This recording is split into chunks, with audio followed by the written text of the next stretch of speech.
Mbah Amin Rais pagi-pagi sudah pasang ancang-ancang. Katanya kalau Anies Baswedan gagal mendapatkan tiket Capres 2024, Partai Umat yang dipimpinnya bakalan mendukung Prabowo Subianto. Di sini, Mbah Amin pakai perandaian. Mereka bakal beralih jadi mendukung Prabowo seandainya Anies gagal dapat tiket. Seandainya Anies gagal dapat tiket. Tapi ini politik. Setiap perkataan yang diucapkan oleh seorang politisi yang terasah, yang senior lah, seperti Mbah Amin, itu pasti ada hitung-hitungan dan ada tujuannya. Kabarnya Mbah Amin memang sudah mengendus kabar buruk kalau Anies Baswedan memang bakal gagal mendapatkan tiket Capres 2024. Ini kabar buruk sekaligus kabar yang aneh. Ini kabar yang sepertinya nggak masuk di akal. Sekarang ini sudah ada 3 partai politik, yakni Nasdem, Demokrat, dan PKS yang sudah mendeklarasikan Anies sebagai capres mereka.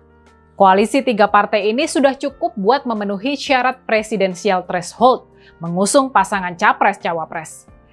Jadi, di mana masalahnya? Apa yang bisa bikin Anies gagal mendapatkan tiket capres? Memang di antara 3 partai koalisi perubahan, mereka belum sepakat soal nama cawapres yang bakal mendampingi Anies. Tapi mestinya soal ini bakal bisa diselesaikan dengan bermusyawarah, negosiasi, dan juga sedikit tawar-menawar.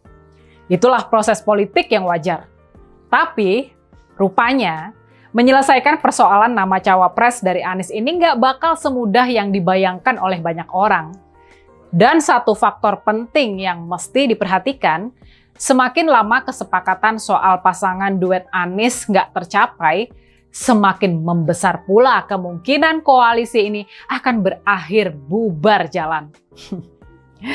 Dan sekarang paling tidak muncul 2 masalah besar yang bisa jadi batu sandungan buat Anies untuk mendapatkan tiket capresnya.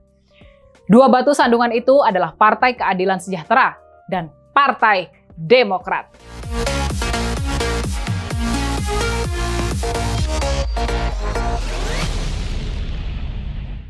Soal kemungkinan Menteri Pariwisata dan Ekonomi Kreatif Sandiaga Uno dipasangkan menjadi bakal cawapres Anies Baswedan, Sandi menyebut menyerahkan keputusan kepada pimpinan partai politik.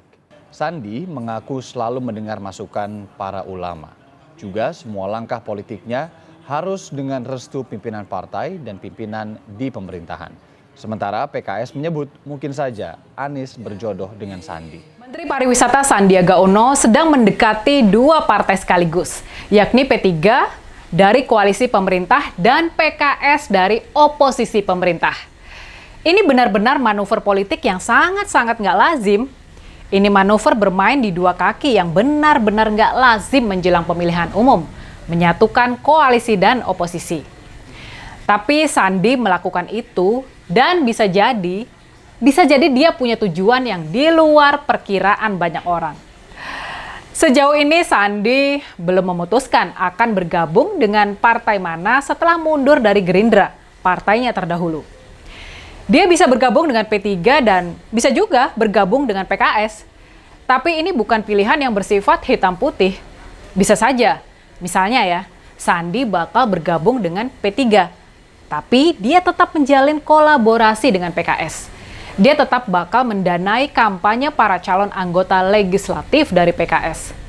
Dengan cara ini, Sandi bakal punya 2 perahu politik untuk mengarungi medan negosiasi akhir penentuan Capres-Cawapres 2024. Dan di sini yang harus dipahami, Sandi sama sekali tidak sedang membidik jadi calon wakil presiden dari Anies Baswedan. Perkiraan yang mengarah ke sana ternyata keliru besar. Sandi punya tugas khusus dalam mendekati PKS. Dia bertujuan membubarkan koalisi perubahan dan membajak PKS untuk masuk ke salah satu koalisi pro pemerintah. Bisa dengan Gerindra, bisa dengan Golkar dan kawan-kawan, dan bahkan bisa juga dengan PDI Perjuangan. Buat PKS, partai yang sudah terkucil selama 10 tahun dari pemerintahan, bersama-sama dengan Demokrat, tawaran Sandi membawa mereka masuk ke kelompok pemerintah sudah pasti sangat-sangat menggiurkan. Sandi bagaikan menawarkan kucuran hujan di tengah dahaga panjang. Para petinggi PKS sudah pasti bakal mempertimbangkan dengan sangat serius proposal yang ditawarkan oleh Sandi. Kalau PKS mengamini lamaran Sandi, tanpa Sandi harus bergabung dengan partai itu, niscaya koalisi Anies Baswedan langsung bubar jalan. Nah, sekarang soal faktor yang kedua, soal Partai Demokrat. Partai Demokrat yang bisa menggagalkan pencapresan Anies Baswedan adalah Partai Demokratnya Muldoko. Partai Demokrat hasil KLB Deli Serdang. Sekarang ini kubu Muldoko sedang mengajukan peninjauan kembali atas keabsahan Partai Demokrat AHY ke Mahkamah Agung. Kemungkinan mereka menang, bisa merebut kembali Partai Demokrat dari tangan keluarga Cikeas adalah 50-50. Ada 50% kemungkinan buat menang. Konon Partai Demokrat kubu Muldoko memang sengaja mengulur-ngulur sampai pertarungan terakhir di Mahkamah Agung buat habis-habisan memenangkan perkara ini. Selama ini gugatan kubu Muldoko terhadap kubu AHY selalu kandas di pengadilan. Tapi pertarungan di ajang peninjauan kembali ini dinilai berbeda. Ini pertarungan penghabisan dan bisa jadi sangat menentukan buat Pilpres 2024. Makanya, kabarnya kali ini Muldoko sendiri bakal habis-habisan. Selain itu, kali ini kubu Muldoko mendapat tambahan amunisi dengan selesainya masa hukuman dari Anas Urbaningrum, mantan Ketua Umum Partai Demokrat yang dibegal oleh SBY. Anas sekarang bebas berkicau, bebas menyerang kubu AHY dan SBY untuk memperkuat narasi dan daya tawar kubu Muldoko. Kalau sukses memenangkan peninjauan kembali, tiba-tiba saja Muldoko bakal punya kursi buat ikut masuk kontestasi Capres dan Cawapres. Kursi yang selama ini diklaim AHY buat dapat tiket Cawapres dari Anies Baswedan, tiba-tiba berpindah ke tangan Muldoko.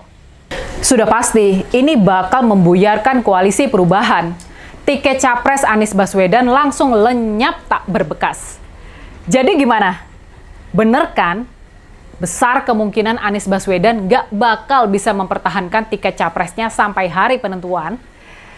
Maka masuk akal bila Mbah Amin Rais sejak sekarang sudah mulai menyiapkan plan B, sudah punya rencana alternatif untuk mendukung Prabowo buat menjaga masa depan Partai Umat.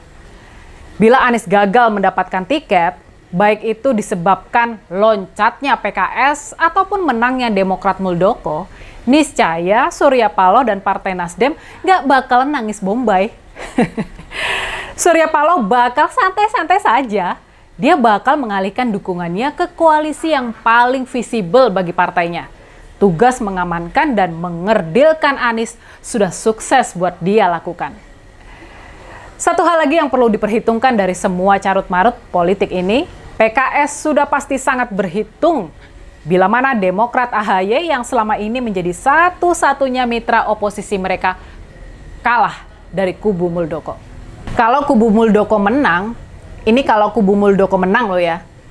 Kalau itu terjadi, PKS bakal ditinggal sendirian sebagai partai oposisi. Dan predikat oposisi ini bisa jadi bakal disandangnya terus kalau salah mengambil posisi di Pilpres 2024. Makanya, selagi ada kesempatan, pastinya mereka sangat menimbang-nimbang tawaran yang diberikan oleh Sandiaga Uno. Mereka bisa keluar dari oposisi sekarang, atau terancam ditinggal sendirian dan menjadi oposisi abadi. Setelah saya sholat istiqoroh, setelah saya menimbang konsultasi dengan keluarga, saya tidak ingin melanjutkan pembicaraan dengan ini dan dari nanti para pihak yang melalui bisa menyampaikan, tapi dari saya sekian dan saya ingin fokus pada menatap masa depan.